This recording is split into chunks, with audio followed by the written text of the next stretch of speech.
There we are. All right. Good morning, everyone. Welcome. Welcome. I want to thank everyone for coming again this morning, and I want to thank you for taking time to join our all-party group to end human trafficking and modern-day slavery. We're briefing on the core office this morning. 8 years ago, we launched this group, and our co-chairs currently are Senator Maville Duchesne, myself, Andréan LaRoche from the Bloc, and Ariel Kabaga from the Liberal Party. We have caucuses this morning, and so Ariel cannot join us this morning either. Today we're having the International Justice and Human Rights Clinic from the Allard School of Law at the UBC joining us this morning. They are actually the secretariat for the all-party group, so they have been with us for these 8 years, and in particular, Professor Nicole Barrett has been our guide on a whole bunch of things, and we appreciate the relationship that we have with them. We also welcome Sherry Meyerhofer this morning as well, the former ombudsman for the Office of Responsible Enterprise. And just for some housekeeping, we have the right bananas in the back. So please feel free to have a banana and some of the other snacks and drinks that we have there as well. We also have translation today as well, so if you want to use your headset, there's a keypad in front of you. Make sure it says 01 English or 02 French, depending on where you want it. So just touch where it says floor or English, and you should be able to do it. And then make sure you move the volume up, because it's usually down to begin with. So that will work. If you have any trouble, just raise your hand, and my staff will run over and help you out with that. At the back as well, there is translation, I do believe, in the chairs. So I think 1 is English, 2 is French. I will now turn it over to Andréan for some introductory comments in French.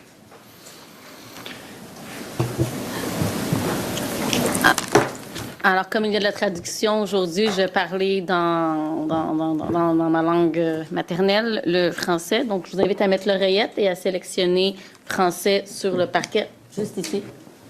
Voilà. Et vous choisissez français. Donc, le 2.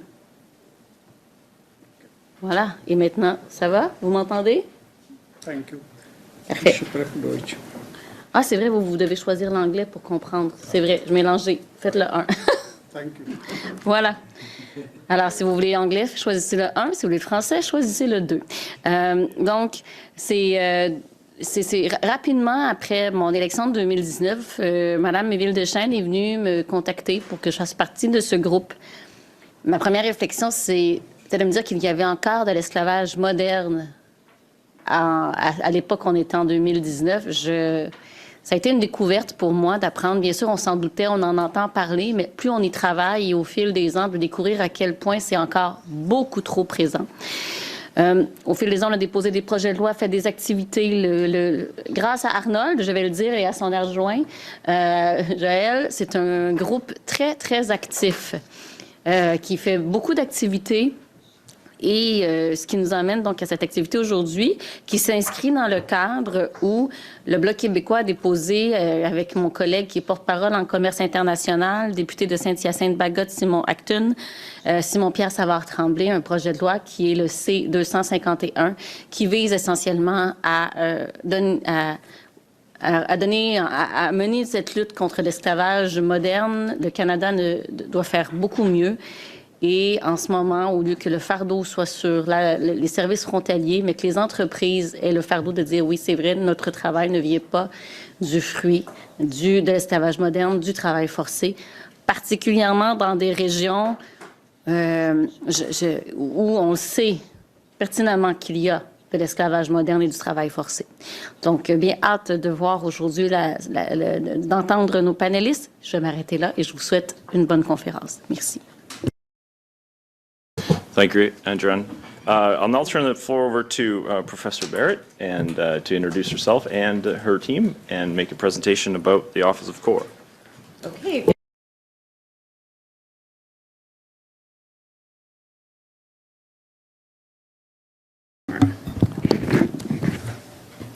Thank you all for joining us this morning. I'm also very happy to see several faces that were there at yesterday's meeting as well. So welcome back to those of you who were here yesterday. My name is Professor Nicole Barrett. I'm an associate professor of teaching and the director of the International Justice and Human Rights Clinic at the Allard School of Law at University of British Columbia. I have with me today 3 clinicians that are upper-level law students in the clinic, Elizabeth LaPlante, Sophia Pau, and Henry Zhang. And we will be presenting on the Corps' office and some of our recommendations for what should happen with that office. We're also joined today by Catherine Corman, who is the research coordinator and Asia Pacific program coordinator of Mining Watch Canada.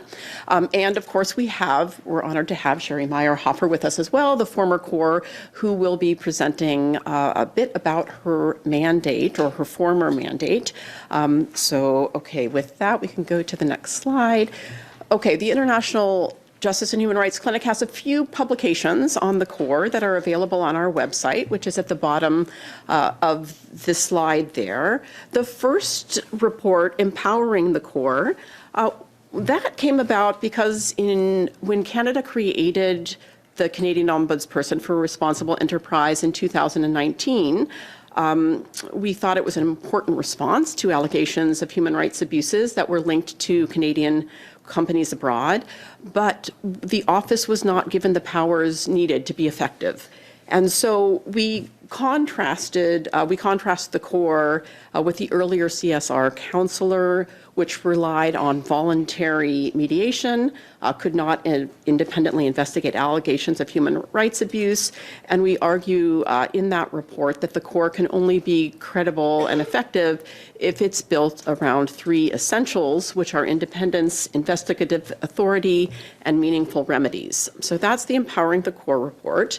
Then, years later, in 2024, after some complaints had been filed, and we were hearing from civil society on various issues that were presenting themselves in the ongoing cases, we wrote core principles, which concludes that we need to make the Corps more effective by expanding the good faith requirement, which is found in Section 12 of the Corps' operating procedures. So what we did for that report is we looked at what good faith means in both Canadian and international law and how it should apply to the Corps. So we studied Canadian contract law and employment law and insurance law.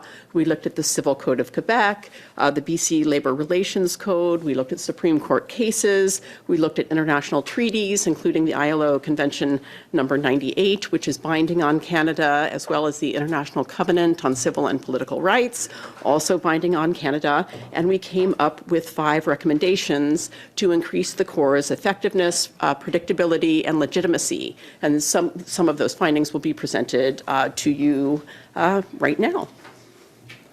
So we're first going to look at the importance of the Ombuds Office. After that, we will look at Canada's Corps and compare to other jurisdictions.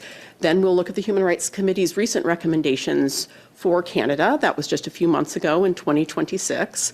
We'll propose recommendations to strengthen the Corps and then look at the insights from the Corps' complaint process. That will be Catherine who will give those insights. And then we'll open it up to questions and discussions from the floor. The Canadian Ombudsperson for Responsible The Canadian Ombudsperson for Responsible Enterprise has been in the news quite often in the past few years, and particularly the last few weeks. The government has stated that they are looking to appoint a new corporate ombudsperson and has made representations to the United Nations and the media that the Corps is still an operational body important to Canada's human rights and responsible business policy. However, the government has not provided concrete timelines on the appointment of a new Corps. To ground our argument that the Corps plays an important role in the protection of human rights in Canada, we first wanted to explain the general importance of ombudspersons or independent bodies and their role in the facilitation of effective recourse. Scholars of international law and international organizations have frequently underscored the importance of ombudspersons in safeguarding human rights. We've pulled from a couple of sources which either outline this general importance and have influenced the Canadian model. Generally, ombudspersons can be understood to be agents of good governance who act as an important intermediary between aggrieved individuals and the state. What then does this general understanding mean in the Canadian context? The Government of Canada established the Canadian Ombudsperson for Responsible Enterprise through an Order in Council 2019-1323 to advise Canadian businesses on responsible business conduct, review complaints that individuals, communities, or organizations submit among other roles. We are pleased to announce or introduce the former Ombudsperson who held the role from 2019 until 2024. Great. Well, thank you very much, and it's an honor to be here. I want to thank the All-Party Group for having this, the panel yesterday and the panel today. Very important responsible business conduct in Canada and the various parts that make it up, including the core. And I want to thank Professor Bartlett and the students for all the great work that you've done. And just really honored to be here to talk about a role that I took on in 2019 and that I consider to be, continue to be very, very important, and really looking forward to the recommendations and the further research that you've done. So the mandate was set out in Order in Council, as it was mentioned. The core was birthed from Article 27 of the United Nations Guiding Principles on Business and Human Rights. It is a non-judicial grievance mechanism, and it's to provide access, more access. You don't have to go to courts. And so they created it to help companies and to help communities and to help Canadians feel good about the fact that we are protectors and promoters of human rights. So the mandate was to promote, first and foremost, the United Nations Guiding Principles on Business and Human Rights and the OECD guidelines for multinational enterprises. And it was to advise the government about responsible business conduct and those principles and guidelines, as well as to advise companies, should they need it. So preventative, it was intended to be preventative in terms of the advice and the promotion. And then it was also to create a grievance mechanism. So it took us a few years to set up the mechanism itself, but once it was there, it was a place where complaints could be submitted about individuals or communities who believed that their human rights had been adversely impacted. And these are all outside of Canada, and it only applied to three sectors: the mining, oil and gas, and garment sectors. So basically, that was the mandate. And in practice, what happened was most complaints that came in were brought in. Individuals and communities were helped, those who felt that resided abroad and felt they were impacted by Canadian companies. They were brought in by international or Canadian NGOs. So, again, the big role that civil society plays in that, because a lot of these actors are vulnerable, and that's why they're not going to courts, and that they don't have the money, and they're trying to resolve their issues in a manner that is accessible, affordable, fair. And that's what this office was intended to provide. And then the last thing that, after receiving complaints, we were mandated to review them. Which we did through, and we set up a whole bunch of procedures that flowed under the mandate, and that told us how we were going to review, what kind of reports we were going to issue. That was also in the mandate, but we explained them more. And then we did reports. Reports included initial assessment, and that's where we would say, we received a complaint, there's enough evidence that it's a Canadian company, and so there's enough evidence that there's some kind of adverse effect to a human right for us to take it on. We're going to look at it. And in most cases, we were able to bring companies and complainants and the NGOs who represented them to the table and facilitate, because that was the first step in what we were trying to do. You facilitate some kind of a result and hopefully a remedy if there has been an adverse impact, or mediate. We had, and we also had set up the ability to arbitrate, because that was in the mandate, and the permanent, the PCA, permanent something of arbitration. But we had an MOU with them because we didn't have the capacity to do that. So that was all set up. And then we did initial assessment reports and said, I'll go back. It appeared that before we published our initial assessment reports, a lot of companies at the beginning didn't engage. The minute that we published, then they saw a reason to come to the table and see whether they could resolve it. And so to say that the core as it is constituted right now, and I'm not at all saying it couldn't be improved, because I've argued many times it can, but it did influence corporate behavior in the fact that it could be transparent and put these things forward, and that made companies then say, oh, this is to my benefit, to see if I can resolve that. And in almost every case that we facilitated, it was resolved, not all. And there were some companies who did not engage, and I think that's what the good faith. There was companies who did not engage in good faith. There was nothing we could do because we didn't have the powers to do that. And so we then had to do an investigation, and then we published that. And so that's basically what the mandate was. And I would say at the end, there was the ability to influence corporate behavior for those who cared about their reputation, right?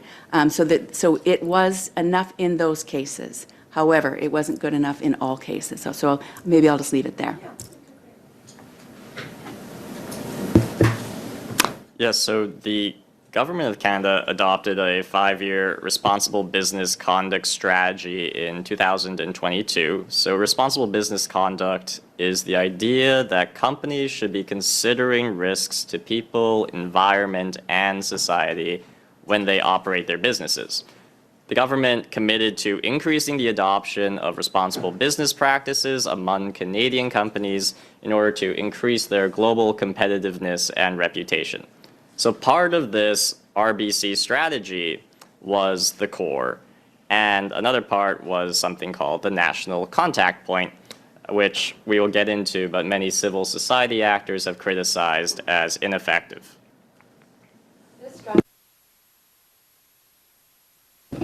This strategy fits more broadly into the international landscape of Canada's allies and trading partners. So as we see from this map, internationally there are 2 organizations that you may consider as what the UN would call national human rights institutions. So the first is the Global Alliance on National Human Rights Institutions. I will shorten this as GANRI. These are the countries in blue. So these institutions are domestic bodies prescribed by law that monitor situations of domestic human rights breaches, either by governments or private entities. The mandate of these bodies varies quite widely. Some countries have very limited bodies, others can be quite powerful. Canada's membership in this group is the Canadian Human Rights Commission, which hears human rights and discrimination complaints in a domestic context for matters falling within a federal jurisdiction. As noted with the NCP, civil society actors have criticized the CHRC as ineffective. The second group is the Organization for Economic and Cooperative Development's Guidelines for Multinational Enterprises on Responsible Business Conduct. Essentially, a country can sign on to these responsible business guidelines published by the OECD, and they need to establish something called a national contact point. So a national contact point is a body meant to promote dispute resolution with multinational enterprises, and when there is a complaint that a multinational company has violated an OECD guideline. So this can include human rights, but it can also range into consumer interests or employee treatment or bribery. So note that Canada on this map is colored purple. All the purple countries have both a GANRI institution and an OECD institution. But Canada adds in this third body called the core, and the core does not fall under either of these bodies. So while we would officially call the core an ombudsperson, we'll see in the next slide, it technically does not meet the internationally defined criteria for what constitutes an independent, effective human rights body. This is because these principles are espoused in the United Nations Paris Principles and the Council of Europe's Venice Principles. So the core is created by an ordering council and falls under its mandate under the executive branch of the government. Its funding is established by the executive branch of the government, and the core sort of lacks the independence that we would normally characterize an ombuds body to have. While we would consider the Court to be a unique body in the sense of how it was created, it would be a mistake to say that other countries do not grant existing ombuds bodies similar powers. So the court came up in Canada's 7th periodic review last month when the United Nations Human Rights Committee asked Canada about responsible business conduct, specifically asking about whether there had been consideration of strengthening the investigative faculties of the Corps, as well as whether there have been concrete examples provided where the Corps had led to effective redress. Canada's response was very unusual in that they responded as if the Corps was operational, stating that the Corps can issue public reports and recommendations which could lead to reputational harm, despite the fact that there has not been an ombudsperson in the office for the last year and complaints have effectively stalled. So, following the review, the Human Rights Committee published their concluding observations, which specifically state that to uphold their international obligations under the International Covenant of Civil and Political Rights, Canada should urgently appoint a new ombudsperson, should ensure the independence of the office, and should ensure that the ombudsperson is granted strengthened investigative powers. Which leads into our first recommendation, which is to appoint a new ombudsperson for responsible enterprise. As previously highlighted, the position has been vacant since the departure of the interim ombudsperson in May 2025. At present, the office still has staff, but current investigations have stalled, and the complaint form is no longer available on the public website. Just as an indirect example of what we might be looking for, the Australian Federal Anti-Slavery Commissioner does not have the investigative powers of the Corps.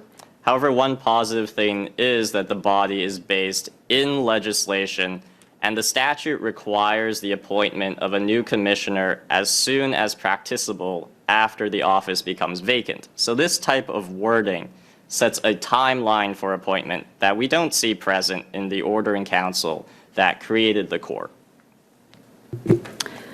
So our second recommendation is to strengthen the independence of the Corps. The Special Rapporteur on Contemporary Forms of Slavery, including its causes and consequences, Tomoya Obokata, visited Canada from August to September of 2023 to address the Canadian government's efforts to combating modern slavery, and published its report in 2024. Sorry, this slide should say 2024 instead of 2019. And in doing so, consulted civil society organizations and academics. On the topic of human rights due diligence, he recommended the government to strengthen the mandate and enforcement powers of the Corps, specifically through the listed points on the screen.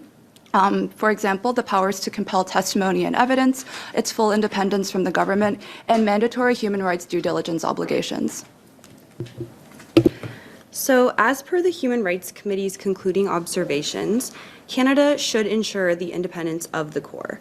Numerous academic sources have stressed the importance of strengthening the Corps' independence from government. So starting with our clinic's report from 2020, we provided several recommendations related to independence, including providing the Corps with the ability to review and comment on legislation, regulations, and policies that may conflict with responsible business practices, as well as provide the Corps with sufficient and uncompromised financial resources. In 2023, two reports that were commissioned by the Corps confirms that the Corps is not structurally independent from the government and that numerous factors undermine the Corps' independence, which is an essential part of its legitimacy as a grievance mechanism. And as mentioned in the previous slide, 2 years ago, the Special Rapporteur on Contemporary Forms of Slavery issued his report, which included specific findings that the Corps lacks independence as it reports to the Minister of Export Promotion, International Trade and Economic Development instead of to Parliament. So one example of a more independent body we believe is found in Norway. So Norway has a national contact point, but unlike Canada's NCP, Norway's contact point has powers that are more analogous to those of the Corps, but with a broader mandate, unrestricted by any corporate sectors.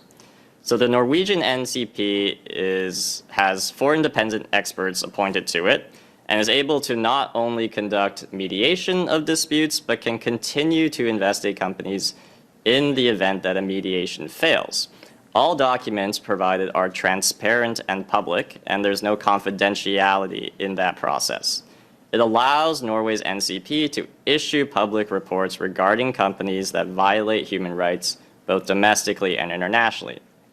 An example of the effect of this was a Norwegian company called Telenor. So the country of Myanmar experienced a military coup in 2021 by a ruling junta, and the Norwegian company Telenor decided to sell its operations in the country and user data to a Lebanese company. This company had ties to the Myanmar military ruling junta, and Telenor failed to conduct due diligence in the sale. And it exposed the user data of millions of citizens or millions of users to the Myanmar junta, including dissidents. So afterwards, Myanmar civil society organizations filed a complaint with the Norwegian National Contact Point, and the NCP found that Telenor violated the human rights of its users and failed to conduct due diligence. This investigation has allowed given Myanmar citizens the evidence needed to sue the company in Norwegian courts, and that lawsuit is now proceeding as we speak.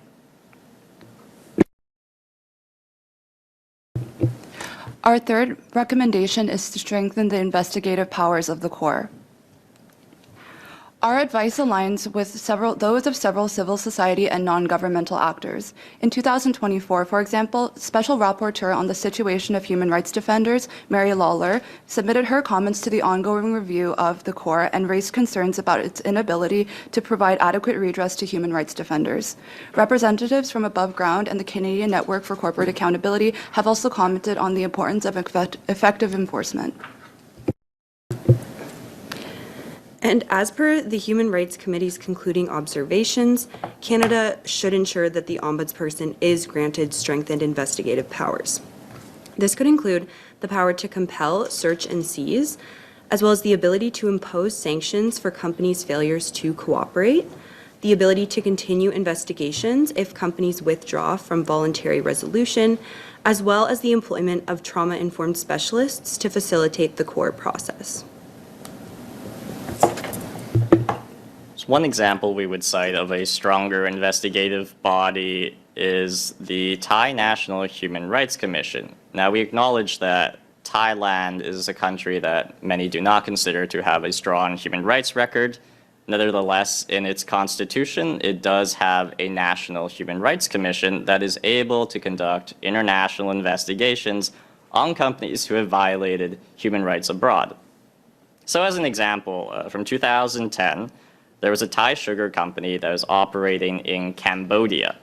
At the time, the Cambodian government had proceeded with a series of land seizures, and one parcel of land that they seized was a former village, and it was given to this Thai sugar company called Kokon.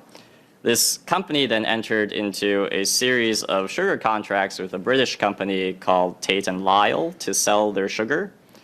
The villagers were unable to get relief through the Cambodian courts because the Cambodian courts stated they did not have jurisdiction. But the Thai Commission stepped in to conduct an investigation and released a report stating that human rights violations had occurred. So based on that finding, the villagers were able to reach settlement with various supply chain actors who participated in the land seizure for compensation.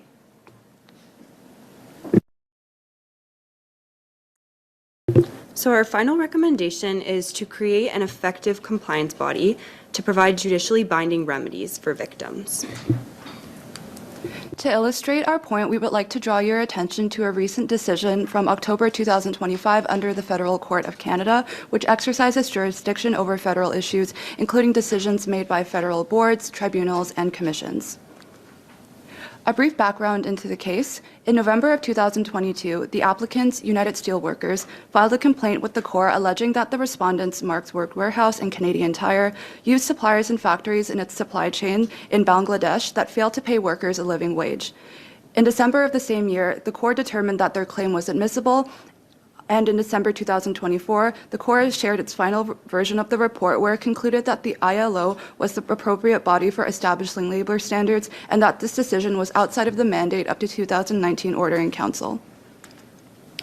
The applicant submitted that the final report was justiciable. Conversely, the respondent submitted that the report cannot be subject to judicial review because it did not impact legal rights, impose legal obligations, or cause prejudicial effects. The federal court judge agreed with the respondents. Citing previous federal court and court of appeal judgments and the order in council, the judge held that the court's role was advisory in nature and consequently, the court could not find the final report justiciable. So currently, the Corps does not have any significant remedial powers beyond the ability to make non-binding recommendations. We propose that an effective compliance body should be established, whether this is through the Corps itself or through a separate body which would enforce legally binding remedies for victims, such as damages or injunctions.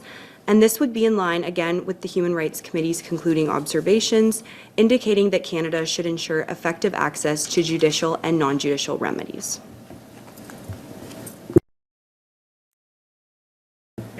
Yes, so an example potentially of a body with more, of the ability to issue more binding remedies might be the Germany Federal Office for Economic Affairs and Export Control, shortened to BAFA. So from 2023 until October 2025, BAFA was quite active in auditing German companies. So in the reporting year 2024, BAFA reported they conducted 851 official audits of companies, and 638 requests for information were sent by the office.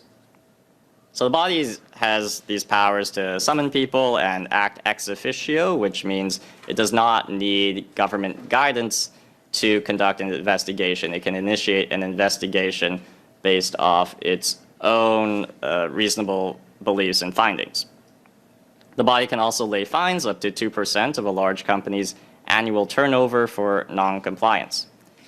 So one example of a complaint given to BAFA was the trade unions in Costa Rica and Ecuador, which stated that bananas that German grocery chains were sourcing from plantations were violating human rights by providing low wage payments, aerial spraying with pesticides, and discriminating against unions.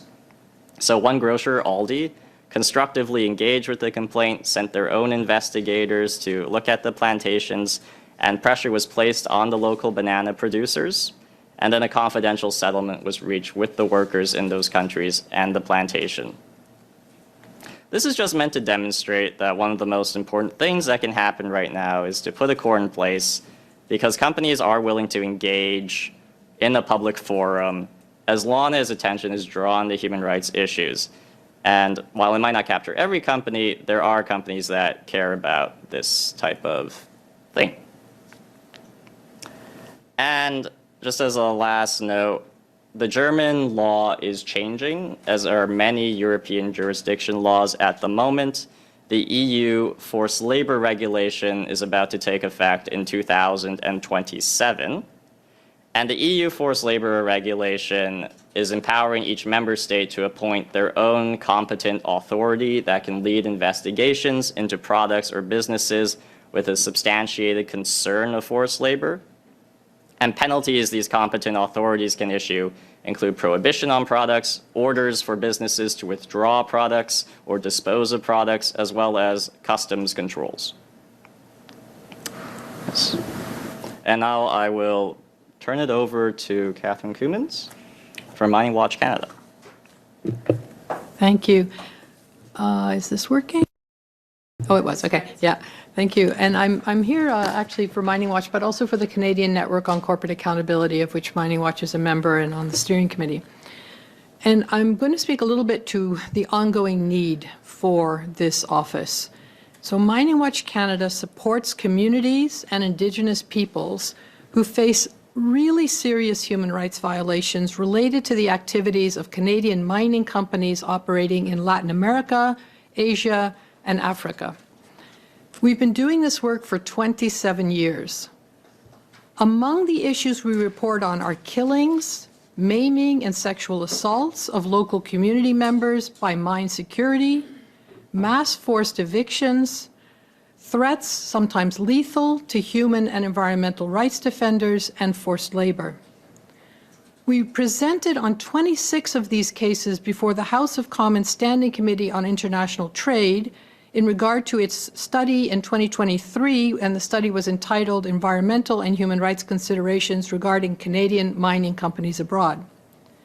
As a member of the Canadian Network on Corporate Accountability, Mining Watch campaigned for the creation of an ombudsperson's office as one way that some of these serious human rights allegations may be dealt with in Canada, where the mining companies involved are headquartered.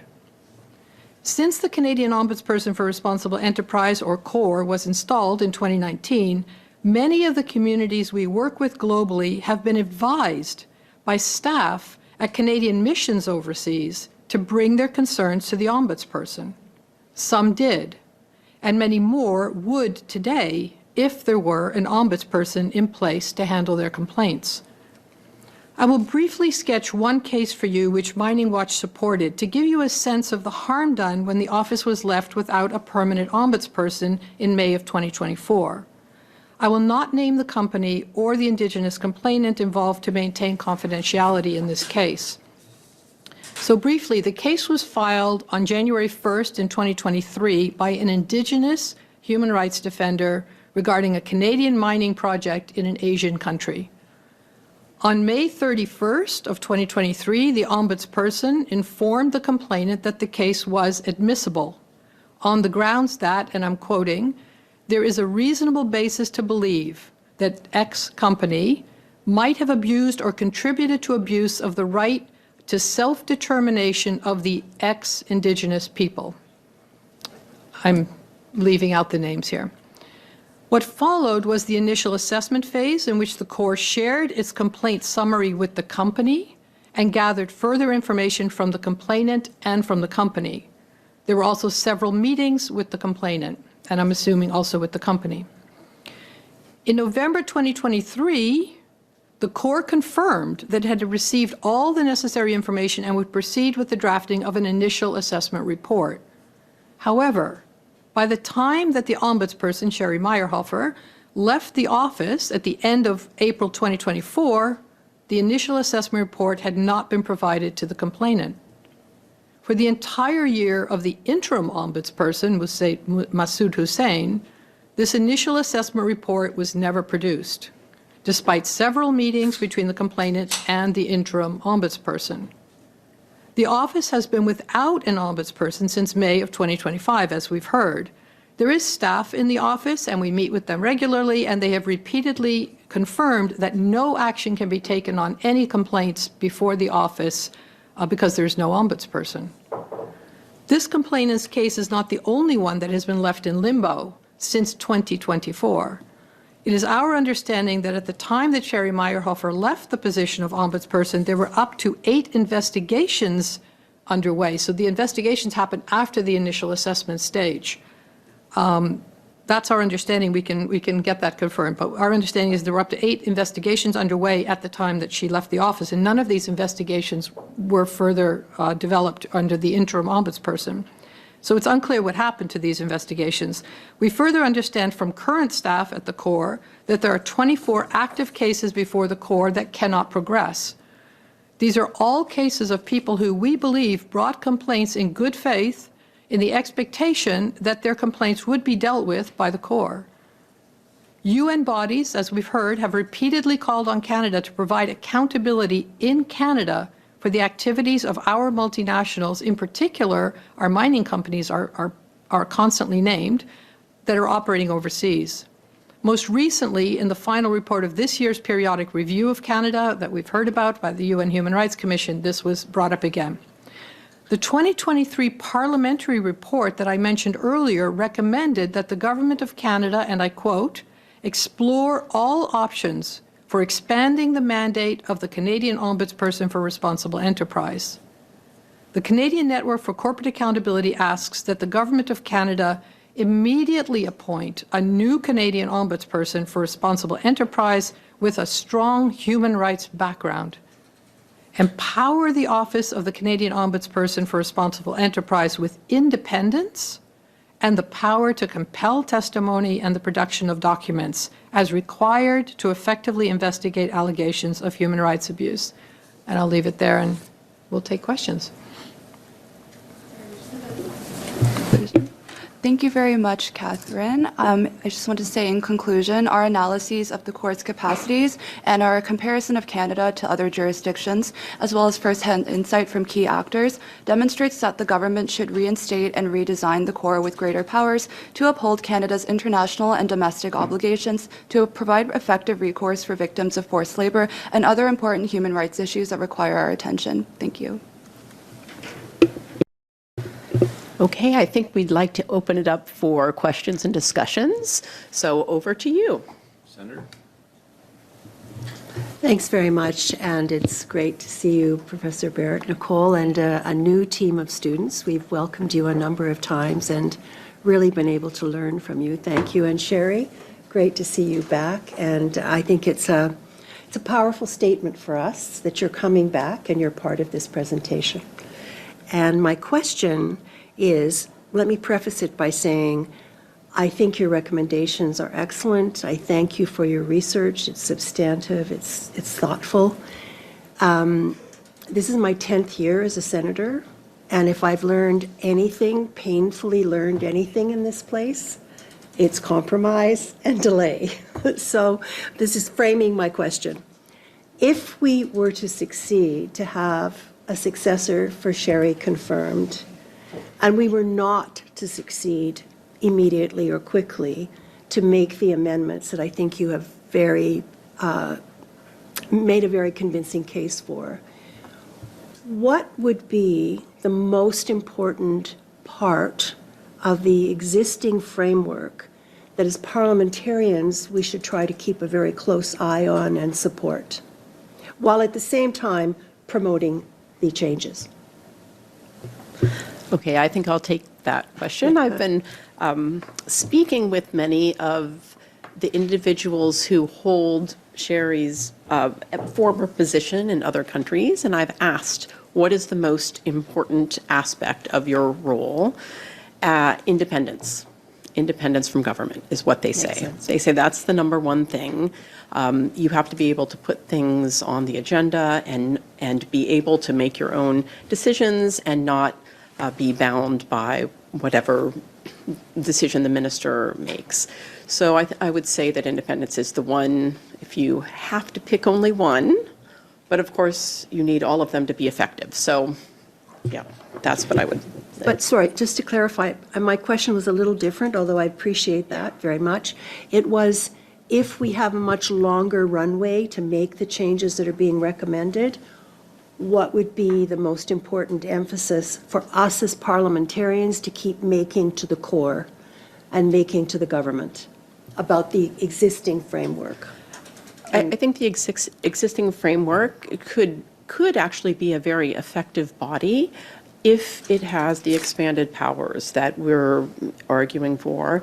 I think part of the frustration is that international groups are filing and then finding that they can't actually continue with the complaint, sometimes because the company decides that they don't want to continue to be involved. So I think it's sort of important that all of the powers are available for the Corps' office. If that's going to be the place where human rights complaints are brought, it should be a stronger mechanism than it is currently. Catherine? To add something to that, to really go to what you asked, of the existing powers, which ones cannot be lost? The two that we fought so hard for, that distinguishes the core from the national contact point, and which is why the national contact point is not a useful body, is two things. Findings of fact. The core can make a finding of fact. The core can say, yes, indeed, in this case, we believe human rights were abused. The NCP will never do that. Number two, the core can do investigations. They can, if it gets through the admissibility phase, it gets through the initial assessment phase, If mediation is not required or not asked for by either party, there can be an independent investigation. There were, as far as I know, 8 going on when the Corps left her office. That is something, again, that the National Contact Point does not do. So I would say 2 things, and I have a hard time choosing between those 2, but the importance of doing investigations and making findings of fact, they're really one thing. Yes. Yeah. Can I add one to that? The current order in council says that we must report. And so we must. And so that the minister, like, they have, like, there's no way, like, we have to report. And I think that's really important in terms of transparency. And that's what I found actually influence corporate behavior in the way we all want it to be influenced. Transparency. Yeah. And maybe just to add to that, not as another thing, but it's actually very troubling because before Sherry left the office, she did file a final report. Every year there's supposed to be an annual report. It goes to the minister, and the minister is supposed to, according to the order in council mandate, the minister is supposed to table these reports. Right. She filed her report. It's never been tabled. Masood Hussain told us, the interim ombuds, that he had also filed an annual report, and that's also never been tabled. And according to the order in council mandate, that's supposed to happen. So even the reporting part has fallen off the side of the table. So that sounds like great question period material. Yeah, thank you. Questions? I guess I have, and probably for Catherine, I guess or maybe anybody, what's the implication of this entire office being set up under an OIC? That's, like, it's not legislation, it's quasi-legislation. That independence piece is threatened by OICs are written into law in a moment and can be removed from law in a moment. I remember being surprised that this Office of Core was we had no opportunity to debate it at that point. It's never gone through a committee process. The abilities to amend these things are not. OICs are outside of Parliament. So I guess comments around just the OIC piece. Start here. Happy to start, but I think all of your reports, I commissioned 2 reports, as you saw, when I was in office, and, it's not optimal. It should be under legislation. And I can tell you from holding the position, and I understand the tension, and you have to have a lot of respect for the tension, but we reported to the Minister of International Trade, and we were under Global Affairs Canada. And trade, their job is to promote trade. And so to have a body that is now, infringing on that, that tension is real. And so to remove that and to be able to do your job, it would be better to be outside. And then I just want to point something else out to the parliamentarians and senators, is that right now the Responsible Business Conduct File, modern slavery, RBC standards, the core, the import ban, all of those things, they're under 3 different ministries: Global Affairs Canada, Public Safety, and hold on. Yeah, and labor. Well, human rights due diligence, which, I think exists someplace and was directed under the previous government. 3 ministries and 6 departments. So we've got procurement and labor and border services, Global Affairs Canada, Public Safety, and justice. So nobody owns this file. They're all reporting to different places. It lacks consistency. And so if you put it under legislation, to your question, now we can bring all of those under the same umbrella, right? And integrate them and be doing the same thing in a consistent way. Yeah, thank you. I would just echo what Sherry just said. We would much prefer the legislation to be the place where not have an order in council at all, but just have a law. Yeah, so we've looked at that quite a bit as the Canadian Network on Corporate Accountability, particularly in regard to the potential expansion of the investigatory powers to compel witnesses and documents. And just to be very clear on that, we're calling that an expansion now or an additional request now, but actually that was part of the original commitment when the office was first announced in 2018. And in fact, we still have screen captures of the Government of Canada's page where it said that the office would have those investigatory powers. And if I'm not mistaken, they were even mentioned in the job ad that was posted. But there was a year between when the office was announced and when Sherry was put in place in 2019 in April. And in that year, the industry lobbied hard to get those investigatory powers removed. And so they were actually removed. So we're asking for something that originally was committed to. But that aside, we looked into what would be the best way to have those powers put in place through an order in council mandate or, a changed order in council mandate or through legislation. And it's actually possible in both ways. I think legislation is better in the long run because it can't just be removed. I think that was an important point. But again, beggars can't be choosers. I think and legislation can take a long time and can be difficult. Now, there is now a government in place that has has the power to do what it wants to do. So I think we would be very happy to see legislation put in place. But we also know that it can be done through the order in council mandate. So just to mention that. Any other questions? I have an observation. I think to make progress on this, we're going to have to appeal to the better angels in the white, wealthy, corporate male troika and the Prime Minister. Either way. I think I'm in agreement with that. And yesterday, we tried to focus on the business case moving forward for supply chains and coming into compliance with the Supply Chains Act. And we do think that the whole environment is changing with the European directives that are coming in. The United States now has very high reporting requirements for certain sectors.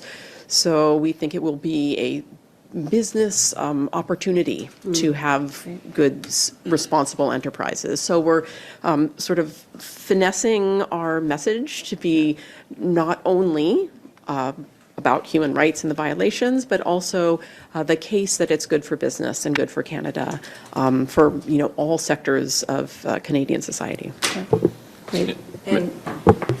And just to answer that too, so, if you bounce off the Davos speech that our Prime Minister gave, which, was a fantastic speech, this responsible business conduct file fits right within that. Like, if we are going to be, as middle powers, looking to engage with, groups of trading partners for different reasons and not with the hegemons, I mean, the EU is ahead of us, in working on these things. If we want to align with them, we're not going to be better than people. We need to reach where they are, right? So, and we've got the United States of America, investigating us for human rights. So again, we need to do this to be competitive. It is not going to negatively impact our competitiveness. That's the pitch. One thing to bear in mind about Davos is that human rights was not mentioned once in the entire speech. Companies were, though. He talked about... No, that's the beauty of this approach. Yeah. Yeah, yesterday, you didn't make it there, but yesterday we talked a bunch about, John McKay was with us, and he just talked a bunch about how the government has kind of been kicking and streaming into both SL 211 and on the Office of Core, and then in the last 5 minutes, all of a sudden have been holding both of these things up, like look at how great we are on this human rights defense and forced labor stuff. So. It's the ground shifting is how I put it yesterday, and I think that's still the case. So, High Commissioner.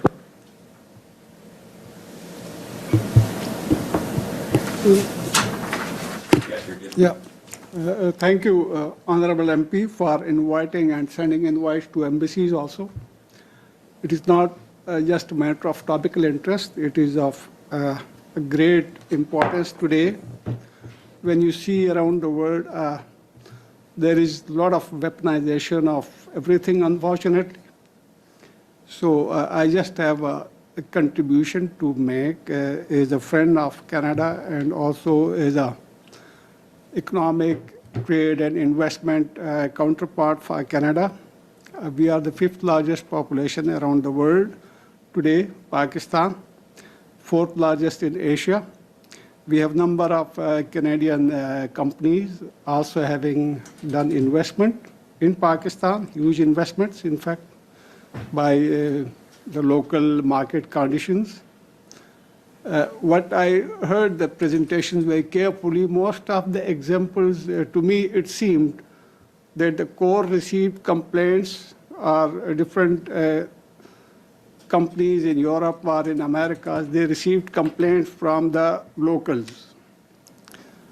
You call it local communities or neighborhoods or some villagers. The bad part is investment is done with mutual arrangement between a foreign company and the host government.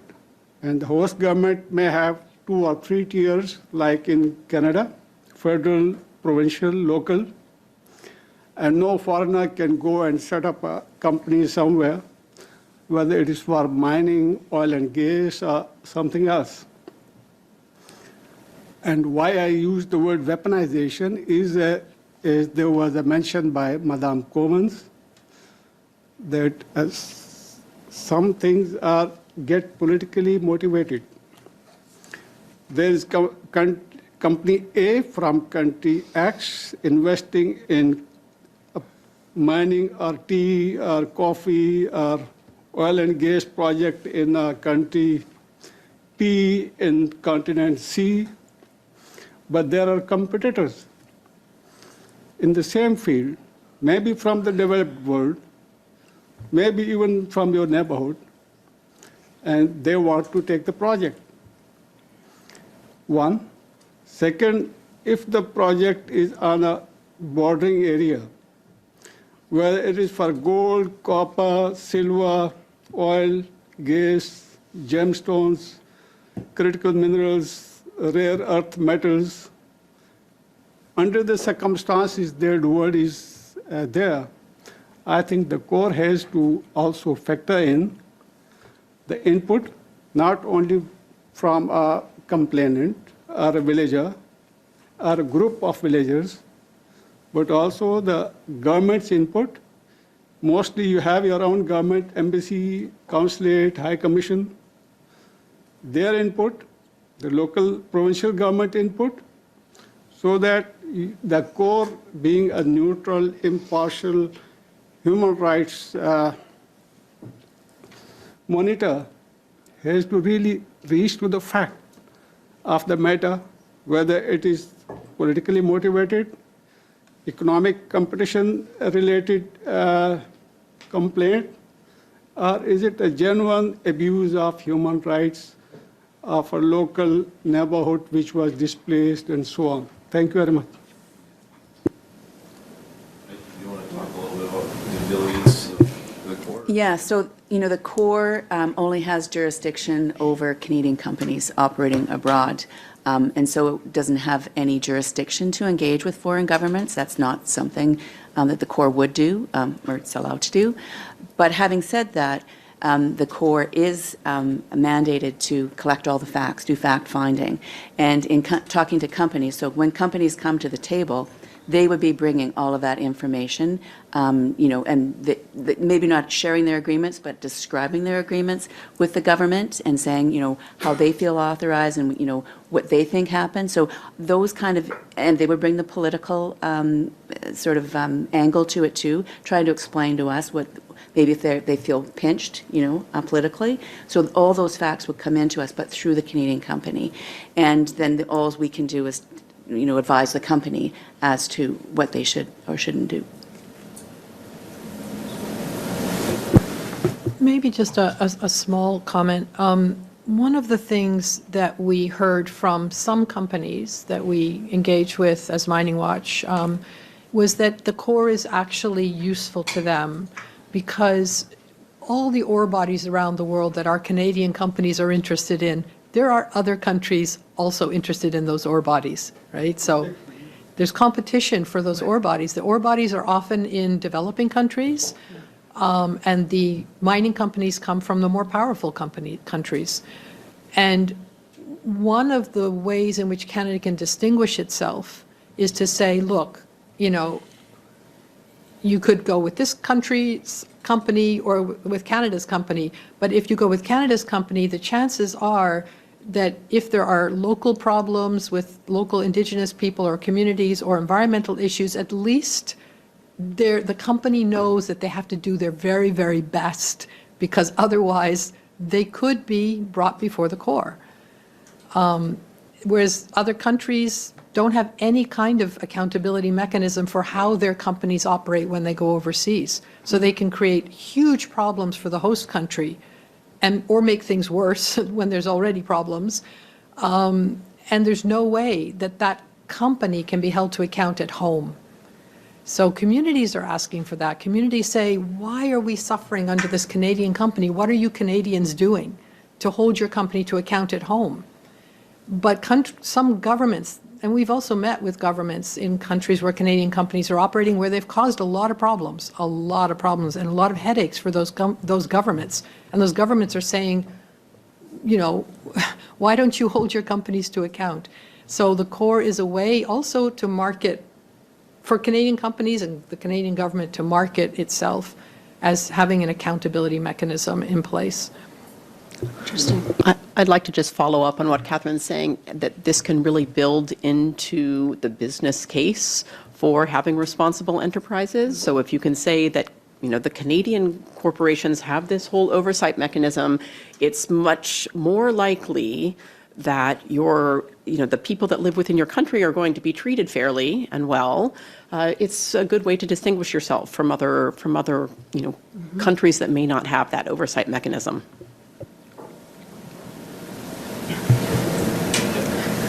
Hi there. For those of you who weren't here yesterday, my name is Jenny Coleman. I'm the president and one of the owners of Equifruit. We're a fair trade banana company. Now, I don't want to make everything about bananas every day, but oh my gosh, there was a banana case given, so I can't not comment on that. You know, Senator, you just talked about needing to get corporate Canada on board in more less delicate terms, I think. Yes. And I think that we spoke a great deal yesterday about reporting under S211 and the idea that corporate Canada is having to think about supply chain issues for the first time. And though we are frustrated by the pace of and completeness of that thinking, it is a very good starting point. I think one of the challenges that we're facing here is that S211 asks us to look for the most egregious forms of human rights abuses and poor corporate behavior in our supply chain, whereas most of human rights abuses in our supply chains are far more pedestrian, like that banana case that was described: poor wages, union busting, occupational health and safety standards, in the banana industry. If you're ever feeling really up and you're like, I just want to come down a little bit, just Google pesticides in the banana industry, and you'll see that people are getting sick so that we can have cheap fruit. Mm-hmm. So there's this tension, right, between having laws and rules that are a good starting point and the idea that human rights abuses are widespread and hard to pin down and hard for those people who are affected to find the resources to come to something like CORE, which has a much broader mandate. I think that something like S211, as I said yesterday, is such a terrific starting point, but it's very specific. In the banana industry, and I was a witness to to the Senate Human Rights Committee while we were debating S211. There is child labor, there is forced labor in that industry, but there is much more in the area of poverty wages and poor working conditions and sexual harassment and abuse and pesticide poisoning. All of these things don't fit tightly into a box, which make the lives of thousands and thousands of people pretty miserable. So the change in approach that you're contemplating? I mean, I'm not a policymaker. I'm a business person here, and I'm here to listen to these discussions and understand how I can advocate better for change as a business person. I just think it's important for the policymakers to see these angles, to see the reality of the industry that I work in, which sadly is not the only one anyone talks about here, because I'm not always present to bring the topic back to bananas. But you know, the thing about bananas, and the reason I think I keep getting asked to come to things like this, is that bananas is, what you see is what you get. Mining, though I totally understand the complexities of mining is hard for your normal, your average consumer to understand. It's like one mineral in my phone, but like what percentage of my phone is tainted by that forced labor or those poor human rights practices, whereas those bananas, those are fair trade, hopefully not tainted by these problems that we're discussing, but that's something that people can relate to. Yeah. And yeah, there it is. Thanks. I'm not sure what the question was there. There was just a comment, Yeah. just an observation. Response, if Yeah, totally. just a quick response. It's really lovely to hear you point out what you just pointed out, the fact that human rights abuses are much broader than forced labor and child labor.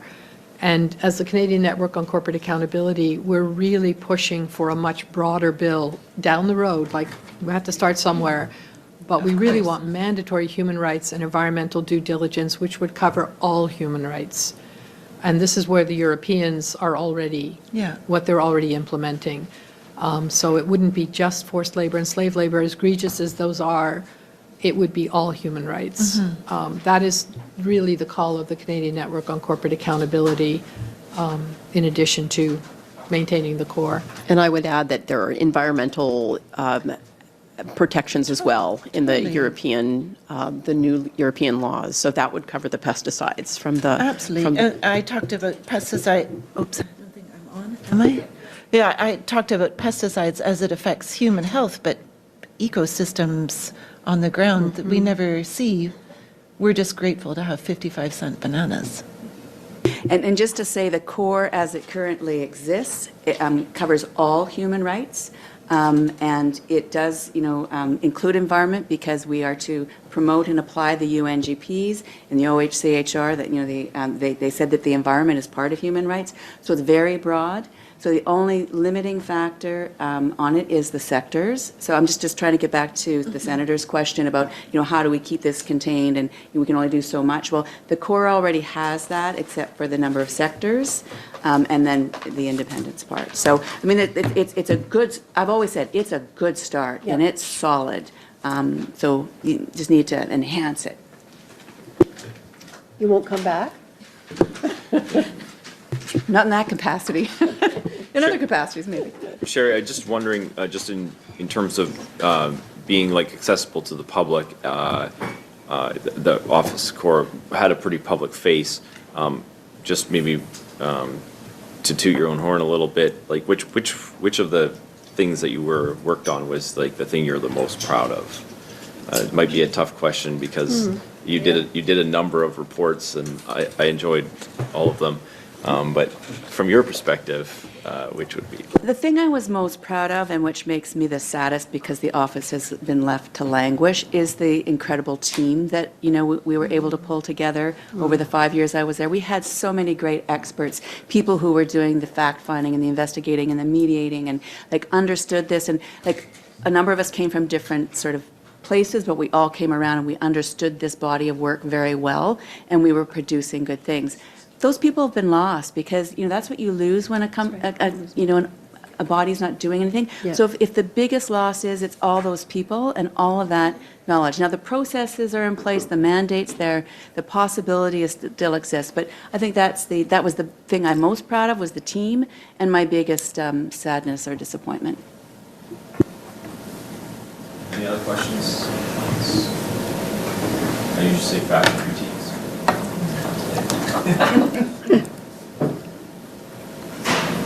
Well, I do know that the reporting mechanism that was laid out was something that we were quite excited about. I know, we wait every year for the Office of Trafficking in Persons down in the States to come out with their report. The Dutch report from the Netherlands is another one that we always anticipate and wait for. So I was excited to have the Canadian report every year, and so that was something for me, anyways. That was always I was excited about, and we have failed to see it. So that's push the government on that for sure. So I'm not seeing any more questions, so we will wrap this up. We have the room until 2 o'clock, so please help us eat the bananas. And I'm sorry they are a little bit green. They are a little bit green. We bought them too late. We should have bought them a week ago probably, but nonetheless. And thank you all for coming and being interested in this topic and helping to fight the fight against human trafficking and modern-day slavery. We cannot do this work by ourselves here in Parliament. It is always the groups outside of Parliament and our friends outside of Parliament that inspire us, give us the ideas, and propel us forward on a number of these things. So thank you all for being here today, and look forward to seeing you next time. Thank you. Thank you. Thanks, Ellen. Oh, thank you very much. I have to put my glasses on because I'm afraid I don't recognize